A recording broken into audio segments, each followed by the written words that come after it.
ప్రభు అయిన యేసుక్రీస్తు వారి నామంలో యేసే జవాబు స్తుతి యాగ పరిచర్యలు ఎదురుమండి. నాగాలంక మండలం, కృష్ణా జిల్లా. కృష్ణా నదికి వచ్చినటువంటి భయంకరమైన వరద కారణంగా ఎదురుముండి అనే ఒక చిన్న ద్వీపం, 12 గ్రామాలతో ఉన్నటువంటి చిన్న ద్వీపం, 10,000 మంది ఓటింగు, 3 నుంచి 4,000 ఎకరాల సాగు భూమితో ఉన్నటువంటి ఎదురుముండి ద్వీపం బంగాళాఖాతానికి సరిగ్గా 10 కిలోమీటర్ల దూరంలో, చుట్టూ కృష్ణా నది, ఎటు చూసినా 5 బార్ల లోతు నీరు ఉన్నటువంటి ఎదురుముండి ద్వీపం గత కాలం వచ్చిన వరదల కారణంగా నది కట్ట తెగటం, పొలాలు, ఇళ్ళు నీటిమయమై అనేక మంది ప్రజలు బహుకరమైన ఇబ్బందుల పాలు కావటం ద్వారా నిరాశ్రయులుగా మారారు. పెన్నడు గత 60 సంవత్సరాల కాలంలో ఇలాంటి విపత్తు చూడలేదని దెబ్బ మీద ఉన్న ప్రజలు, పెద్దవాళ్ళు చెప్తుంటే వింటున్నాం. ఇది ఏమైనా భయంకరమైన పరిస్థితుల్లో ప్రాణాపాయ స్థితి మనుషులకు రానియకుండా ఆయా జంతువులు, గొర్రెలు, మేకలు, అనేకమైనటువంటి వృత్తులతో బ్రతుకుతున్నటువంటి బిడ్డలు ప్రభు కృపను బట్టి క్షేమంగా ఉన్నారు. వచ్చిన విపత్తు కారణంగా ఏటి కట్టలు తెగటం, గ్రామాల నుంచి గ్రామాలకు రాకపోకలు ఆగిపోవటం మూలంగా నీటి సరఫరా లేకపోవటం, ఈ 12 గ్రామాలకు యేసుపురం అనే ఒక గ్రామంలోనే మంచినీళ్ళ సదుపాయం ఉంది. అది కూడా మంచినీళ్ళ చెరువు పక్కనే ఒక పంపు మాత్రమే వస్తుంది. ఈ వరద కారణంగా నీటి సదుపాయం లేక ఆహార వస్త్రాలు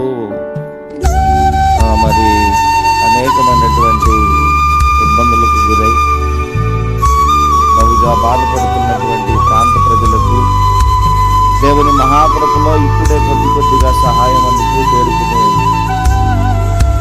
పరిస్థితుల్లోనికి వచ్చింది.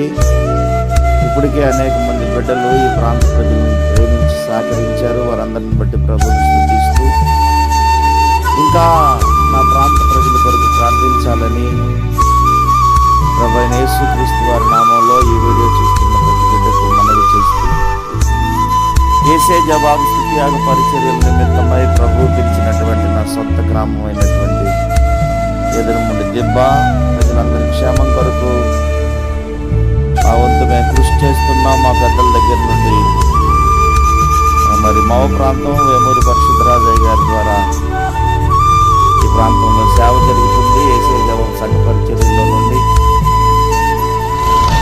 దయచేసి గమనించండి.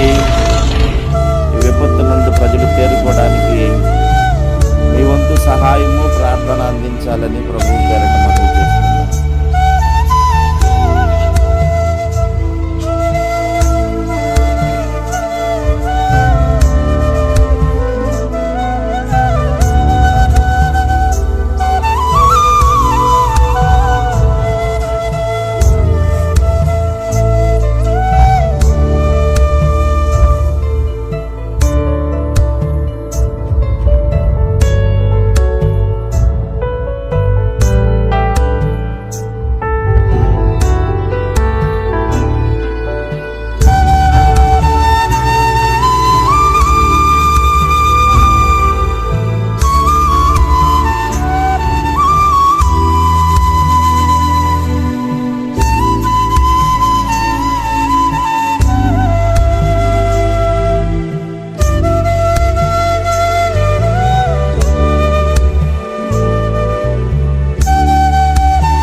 దాటితే మీకు ఇది గుంటూరు జిల్లా, దాటిన తర్వాత కృష్ణా జిల్లా.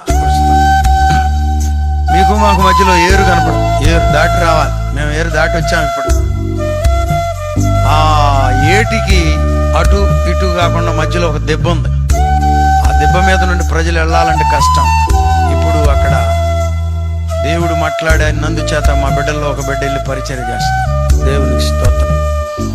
ఆమేన్. అక్కడ ఆ దెబ్బ మీద నుండి బిడ్డలు బయటికి వెళ్ళి చదువుకుంటారు. హాస్టల్ పిల్లలు సెలవులకు వచ్చి ఇంటికి వెళ్తున్నారంట. ఇంకా కొంతమంది పనులు కని పెడుతున్నారంట. పడవెక్కారు. 45 మందికి పైగా ఎక్కారు. 22 మంది ఎక్కాల్సింది 45 మందికి పైగా ఎక్కారు. మరి ఏం జరిగిందో తెలియదు. ఎదురు అటు ఉన్న వాళ్ళు ఇట్లా అన్నారంట. మునగడం ప్రారంభించింది. కంగారు పడిపోయారు. మొత్తం మునిగిపోయారు. సగానికి మందికి పైగా జల సమాధి అయిపోయారు. ఒకే గ్రామంలో, ఒకే ప్రాంతం నుండి. ఒక చోట అయితే ఒక ఇంట్లోనే 5గురు చనిపోయారంట. అమ్మో అని ఆ ఇంట్లోకి వెళ్ళడమే ప్రజలు మానేశారు. గబ్బిలాలు వెళ్ళిపోయినాయి. గబ్బిలాలు అక్కడే ఉండిపోయినాయి. అబ్బో చెట్లు మలిసిపోయినాయి. పెద్ద పెద్ద తుమ్మలు మలిసిపోయి పెరిగిపోయినాయి. దగ్గర 20 ఏళ్ళు అయిపోయింది. గబ్బిలాలు అందులో ఉండి రెట్టేయడాన్ని బట్టి అడుగున్నర ఎత్తు గబ్బిలాలు రెట్టబడిపోయింది.